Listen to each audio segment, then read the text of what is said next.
గడిచిపోయినాయి కదా. ఏం హోంవర్క్ అవంతా ఏం బాధలు మంది ఏం లేదు. సో ఇప్పుడు జూన్ 15కి వచ్చాము.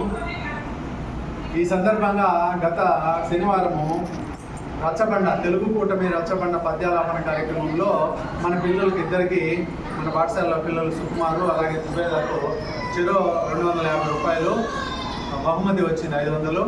అది వారికి ఇప్పుడు బహుమతిని వాళ్ళ మదర్ వచ్చారు, వాళ్ళ తల్లికి అందజేయడం జరుగుతుంది.